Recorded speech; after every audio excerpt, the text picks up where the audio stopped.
Okay, I admit it. I am a huge fan of the sitcom Three's Company that ran on ABC TV for 8 seasons during the late 70s and early 80s. The show was just silly and fun, and despite a bunch of cast member changes throughout the show's run, for the most part, it just worked as lightweight, escapist entertainment during a time when many folks needed a break from the harsh realities of the world. And the chemistry between the original stars of the show, Joyce DeWitt, John Ritter, and Suzanne Summers, it was immediately apparent. Just watching those early episodes, you can see how much fun they were having working together. When it works, folks, it's magic. You can see it on the screen. However, when a casting director fails at his or her job, well, it can be disastrous.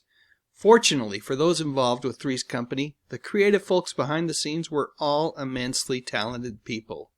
And throughout it all, Joyce DeWitt was there, a constant, loyal to everyone involved in the making of the show, and especially loyal to John Ritter. As time went on, it felt like the show was moving in a particular direction with the development of their two characters. It felt like they were becoming more than friends. There were little hints that a romance might be brewing. There was a flirtatious air between the two characters on many of the episodes, and quite frankly, from everything that I've read, I believe that Joyce was on board with the idea that when the show finally went off the air, that these two wonderful characters, well, they might end up together. And it's an idea that I really liked as well. Yes, there are those that will argue that these two walking down the aisle together would have been disastrous, but you know what? Married life is often a comedy of errors as two people get to know each other and learn that love is so much more than just infatuation. Unfortunately, that was not what the producers of the show had in mind. So, during that 8th and final season of Three's Company, we were introduced to a new character, Vicky Bradford, played by Mary Carteret.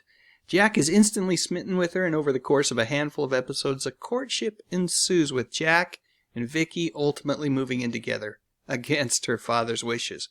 Classic sitcom material, right? Well, that's what the producers of Three's Company thought. Debuting in the fall of 1984, just 1 week after the final primetime airing of Three's Company, a new Janet-less spin-off called Three's a Crowd hit the airwaves, and I think audiences in the U.S. felt a little bit betrayed. Instead of the Jack and Janet romance that we'd seen hinted at, we got Vicky and Jack. Suffice it to say, the new show was not a hit. It would last just 1 season. Interestingly, although Joyce DeWitt never made a guest appearance on Three's a Crowd, Janet was never forgotten by the fans, and I'd like to think by good old Jack Tripper himself as well. So with all that said, here are 5 big reasons why Jack and Janet, well, they should have ended up together at the end of Three's Company.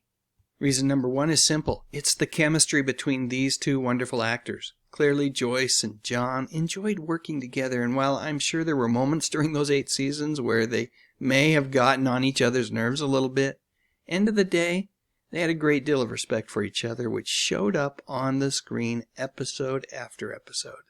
Reason number 2, Joyce didn't want to leave. And from everything I've read, it seemed like the producers were well aware of that fact. She was happy working on the show, and if they had made the decision to create a spin-off where Jack and Janet finally rode off into the sunset together, well, I think they knew that she would have been 100% on board with the idea.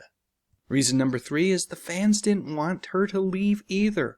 Along with John Ritter and Richard Klein, who was invited to make a guest appearance on Three's a Crowd, by the way, Joyce had been there from day one, and those of us who loved the show simply didn't want to see her go.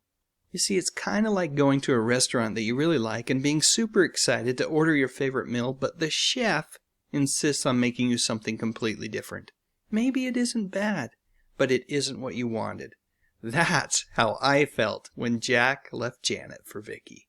You know, in 1981, the Kinks released a killer album titled Give the People What They Want. It has some great songs on it, and it's exactly the type of up-tempo rock music that fans of the band wanted. The producers of Three's Company really could have taken a cue from the band and the title of that record. In short, Three's a Crowd did not give the people what they wanted. Which brings us to big reason number 4. The spin-off that we really wanted never happened. Joyce wanted it, the fans wanted it, but for whatever reason, perhaps it was to reduce the show's budget, the creative people behind the scenes couldn't see the obvious thing to do. I'm quite confident that a Three's Company spin-off with Jack and Janet together would have been a hit. Well, at the very least, it would have drawn a bigger television audience than Three's a Crowd did. And lastly, the fifth reason why Jack and Janet should have ended up together is because both characters deserved that ending. Forget about what the fans wanted. Instead, let's focus on the characters for just a minute. These two truly deserved each other. They deserved a very different happily ever after than the one that the show's writers concocted for them. In particular, Janet's whirlwind courtship with fine arts dealer Philip Dawson was just plain irritating.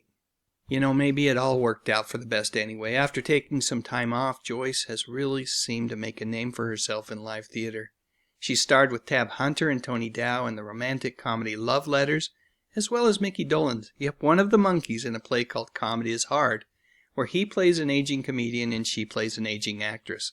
Live theater has provided Joyce with the ability to pop out of the woodwork every now and again and do what she does best, while maintaining a less hectic pace that allows her to remain grounded and be her authentic self.